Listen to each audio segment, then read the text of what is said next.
What pens do you use to draw and doodle with in your art journals?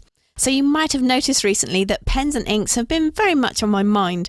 I mean, you might even start thinking that I have some sort of pen addiction or something.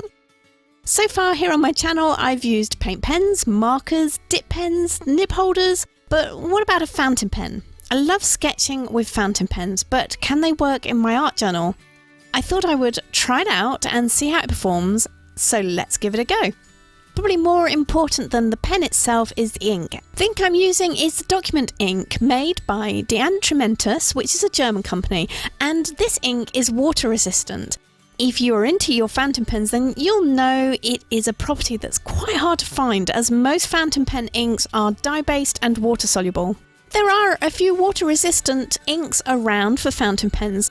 For example, there's the carbon ink from a Japanese company called Platinum, but I've not actually tried this one out yet, so if you have, then do let me know because I would love to hear what you think.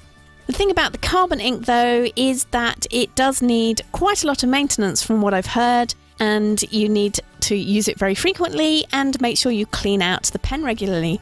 So I wanted something a little less high maintenance, and that's when I found this document ink, so I decided to give it a try.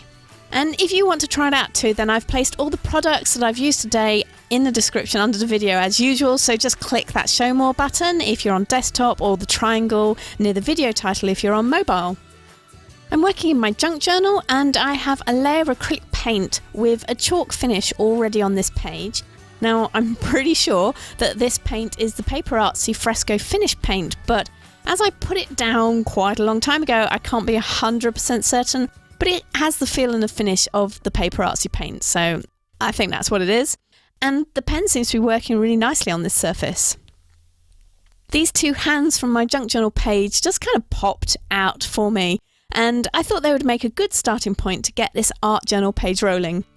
It's a doodle-tastic sort of day today, and I'm really loving the flow of this ink.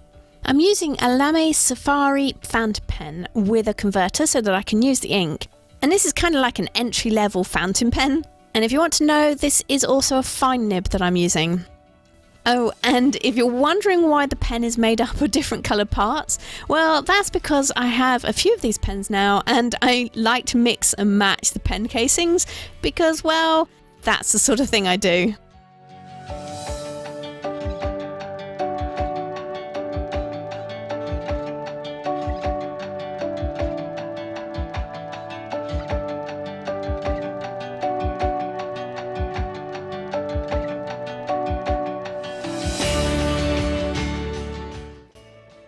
As I said, the ink is designed for fountain pens, but you can use it with your dip pens and your nib holders too. And quite often you can't use that the other way around, so inks that are designed for dip pens and nib holders won't necessarily work in your fountain pen. So when you've got your fountain pen, just use fountain pen ink. Now this ink is not the blackest of black inks. I don't know if you can quite see it here as I am working on a pink surface. It does kind of dry to a dark grey colour, which is still a really nice colour, and you can go back over the ink to darken it up a little.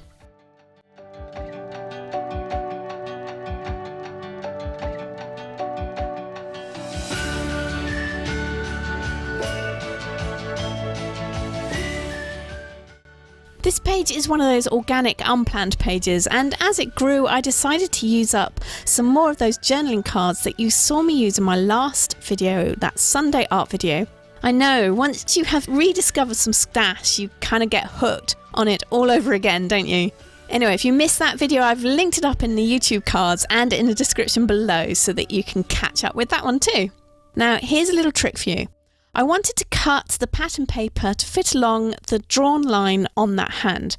And to do this, I need to cut the same line on the paper so that it will fit like a jigsaw.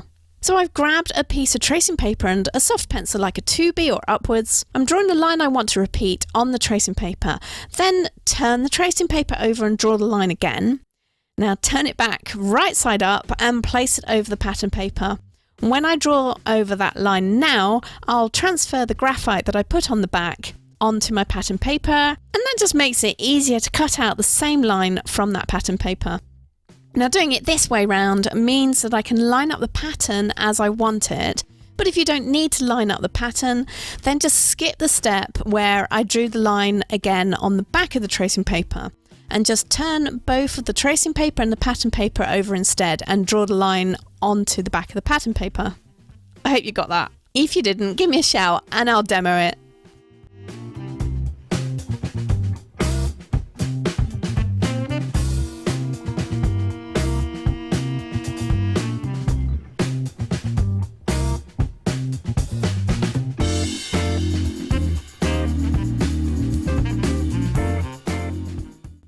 I'm really liking this ink. It doesn't run or smudge once dry when I'm doing this detailed colouring, so that's a definite thumbs up for me.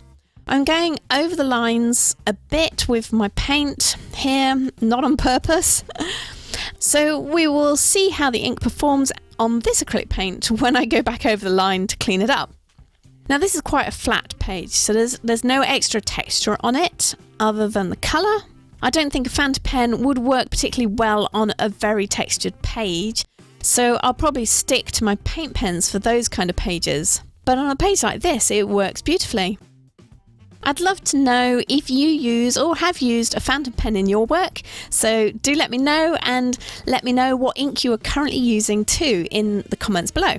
Don't forget that I have lots of videos using various different inks in different ways, and I'll put the playlist for that up at the end of this video. And of course you'll find it in the description as well. So let me know if you're enjoying the video and finding it useful. Shout if you have any questions on ink or pens or anything else. And please do like the video and become one of my subscribers too if you aren't already. And if you click that notification bell, then YouTube will let you know when my next art tips, tutorials and inspiration video is ready to watch.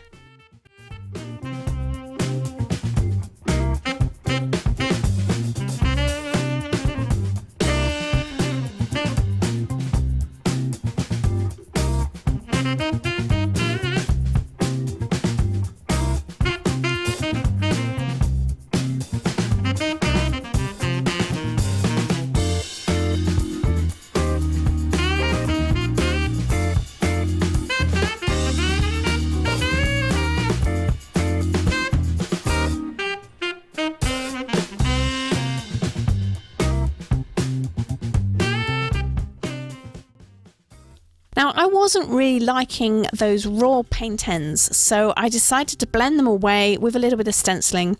Originally, I thought I might break up the line between colours with some doodle patterns or words, but I think the stenciled paint pattern works quite well and adds another layer of interest on this page.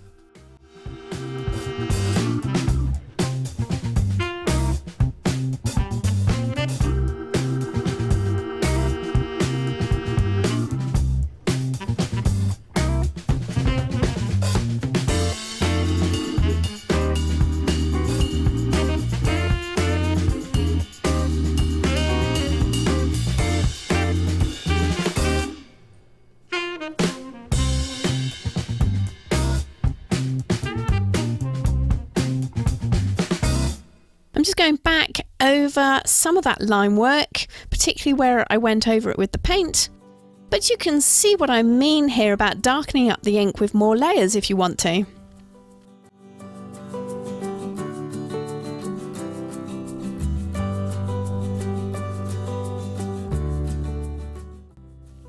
Now, I'm busy on something really exciting that I'm pretty sure you are going to love, so come back on Sunday and hopefully I can share with you some more details about it. In the meantime, here are some more videos to watch. Thank you for joining me and have a fun creative few days before our next art catch up.